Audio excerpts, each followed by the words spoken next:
दुख क्या है? एक खुशहाल परिवार जिसमें माता पिता और दादा और भाई बहन थे। उन्हें अपनी खुशियों पर नाज था। एक दिन ऐसा हुआ जब पिता ने साथ छोड़ दिया।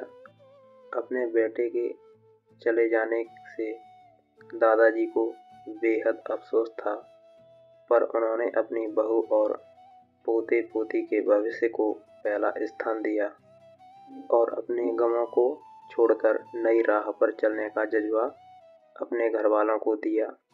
लेकिन एक साल बाद ही उनके पोते की एक दुर्घटना में मृत्यु हो गई। यह वक्त बहुत गंभीर था, पर इस वक्त में भी दादाजी और उनकी बहू संयम से काम लिया। घर की बेटी की ओर ध्यान देते हुए आगे बढ़े। समय के साथ ढलती उम्र के कारण दादाजी ने भी विदा ले ली। अब घर में बस माँ और उनकी बेटी थी। एक खुशहाल परिवार बिखर गया था। अब बेटी बड़ी हो रही थी, जिसके जीवन में अहम फैसले उसके सामने हैं, पर मन में उदासी और बेचैनी है। महज 14 वर्ष की आयु में पिता और फिर भाई को खो देने की तकलीफ है, पर हमेशा अपनी माँ की सीख पर जीवन में आगे बढ़ती रही। हमेशा एक हंसता हुआ चेहरा लिए ही उसने अपने जीवन को गले लगा लिया था।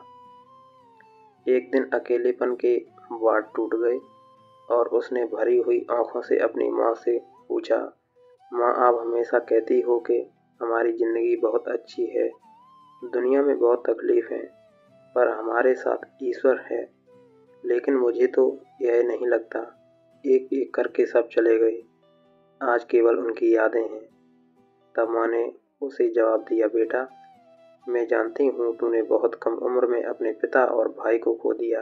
तुझे उनकी कमी महसूस होती है, लेकिन बेटा, तेरे पिता ने इस तरह की व्यवस्था की थी कि हमें कभी किसी के आगे हाथ नहीं फैलाना पड़ा।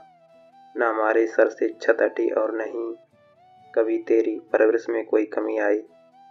तेरे और मेरे नसीब में उन सब से दूर जाना तय था, पर ईश्वर में विश्वास रखते हुए हमने हमेशा उसका आदर करके जिंदगी को गले लगा लिया।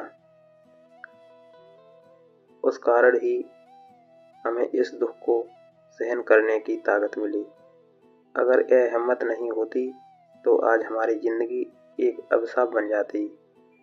दोस्तों, इस कहानी से हमें यही सीख मिलती है कि खुशी और गम एक ही सिक्के के दो पहलू हैं और हर एक पहलू जिंदगी में दस्तक देता है।